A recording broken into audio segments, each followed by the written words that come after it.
बैठो हिमांशी, मैं तुम्हारे लिए कुछ खाने का मंगवाता हूँ। सैम कौन है ये?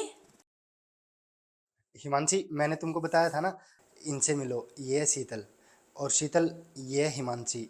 हम दोनों ने शादी कर ली है। क्या? सैम, तुम्हारा दिमाग खराब हो गया है क्या? तुम दूसरी शादी कैसे कर सकते हो? तुम भूल गए क्या कि तुम खुद शादीशुदा हो? कैसे कर सकता हूँ का क्या मतलब है? हम दोनों एक दूसरे से प्यार करते हैं तो हमने शादी कर ली। इसमें बुराई क्या है? क्या प्यार करते हो? सैम, तुम्हारा दिमाग खराब हो गया है क्या? प्यार तो तुम मुझसे भी करते थे और तुमने मुझसे शादी कर ली। और तुम्हें अभी ये लड़की पसंद आ गई तो तुमने इससे शादी कर ली। कल को तुम्हें कोई और लड़की पसंद आएगी तो मुझसे शादी कर लोगे। हो क्या गया है सैम तुम्हें? क्या हो गया का क्या मतलब है शीतल? तुमको अच्छे से पता है, पिछले 6 साल से हम बच्चे के लिए ट्राई कर रहे हैं, पर तुम मुझे एक बच्चे का सुख तो दे नहीं पाई हो। और मैं क्या करता?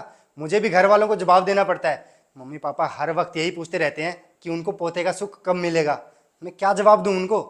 बस इसलिए मैंने हिमांशी से शादी कर ली, क्योंकि तुम तो बच्चा पैदा कर नहीं पाओगी। कम से कम हिमांशी तो मुझे वो सुख दे देगी। और तुम टेंशन मत लो, मैं तुमको घर से बाहर नहीं निकालूंगा, और ना ही मैं तुमको तुम्हारे मायके जाने के लिए बोलूंगा। तुम यहाँ पे रह सकती हो जैसे पहले रहती थी, और इस चीज से हिमांशी को भी कोई प्रॉब्लम नहीं है। क्यों हिमांशी? नहीं सैम, मुझे क्यों कोई प्रॉब्लम होगी? तुम्हारी बीवी है, तुम्हारा घर है, वो जब चाहे तब तक यहाँ रह सकती है। और वैसे भी तुमने तो मुझे शादी करने से पहले सब कुछ सच सच बता दिया था कि तुम्हारी बीवी तुम्हें बच्चे का सुख नहीं दे पा रही है। इसी वजह से तो तुमने मुझसे शादी की है। तो तुम्हारी बीवी रह सकती है। पर मुझे प्रॉब्लम है। एक औरत ना अपना सब कुछ बांट सकती है, लेकिन अपना पति किसी और औरत के साथ कभी नहीं बांट सकती। और सैम, सीरियसली, तुमने दूसरी शादी इसलिए करी क्योंकि मैं बच्चा पैदा नहीं कर सकती। अरे मैं बच्चा पैदा नहीं कर सकती तो इसमें मेरी थोड़ी ना गलती है, ये तो ऊपर वाले की देन है।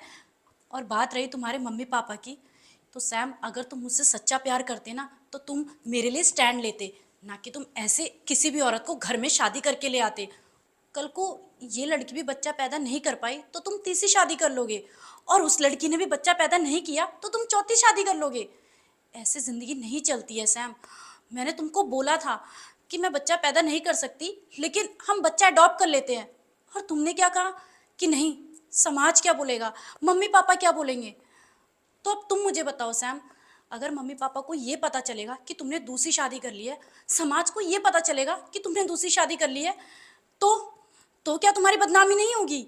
सैम, दुनिया में न जाने ऐसे कितने लोग हैं जिनको बच्चे नहीं होते। इसका मतलब ये थोड़ी है कि वो दूसरी शादी कर लेते हैं। वो बच्चा अडॉप्ट करते हैं। पता है क्यों? क्योंकि वो अपनी बीवी से बहुत प्यार करते हैं। वो अपनी बीवी को धोखा नहीं देना चाहते। इससे ना उन दोनों की भी ज़िंदगी बन जाती है, और उस बेचारे बच्चे की जो अनाथ होता है उसकी भी ज़िंदगी बन जाती है। तुम्हारी तरह नहीं कि दूसरी शादी करके एक औरत घर में ले आए। अरे, ऐसे से क्या मतलब है तुम्हारा? प्रॉपर शादी करके लेकर आए हैं वो मुझे। तुमने ऐसा बोला भी कैसे? और हमने बोला ना कि हम दोनों को तुम्हारे इस घर में रहने से कोई प्रॉब्लम नहीं है। अरे तुम्हारा घर है, तुम्हारी मर्जी, तुम जब तक चाहो तब तक यहाँ रह सकती हो। तुम बच्चा नहीं दे सकती हो अपने पति को, तो इसमें मेरी क्या गलती है? देखा सैम, इस लड़की को यहाँ आए हुए 1 घंटा भी नहीं हुआ और इसने मुझे ताना मार दिया। किसकी वजह से? सिर्फ और सिर्फ तुम्हारी वजह से। तुम्हारी गलती नहीं है, मेरे पति की गलती है। मेरे पति की वजह से ना मुझे ये सब तुमसे सुनना पड़ रहा है, समझे तुम?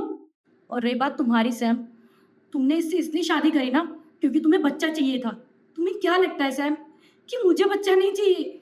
मैं नहीं चाहती कि मेरे घर में भी बच्चा हो, मैं अपने बच्चे को हाथ से खिलाऊं। और ये लड़की मुझे इतना कुछ सुना गई। बस सैम, मैं और नहीं सुन सकती। तुम रहो इसके साथ, मैं तुम्हें तलाक देती हूँ।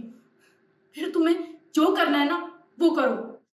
मैं अपनी बाकी जिंदगी ना किसी बच्चे को अडॉप्ट करके गुजार लूंगी उसके साथ। लेकिन तुम्हें अपना वंश आगे बढ़ाने के लिए अपना बच्चा चाहिए ना, तो जी लो इसके साथ अपनी जिंदगी। मैं जा रही हूँ। शीतल, मेरी बात तो सुनो शीतल। अरे सैम, जाने दो ना, मुसीबत गई। हम भी तो यही चाहते थे। अरे यार तुम चुप करो।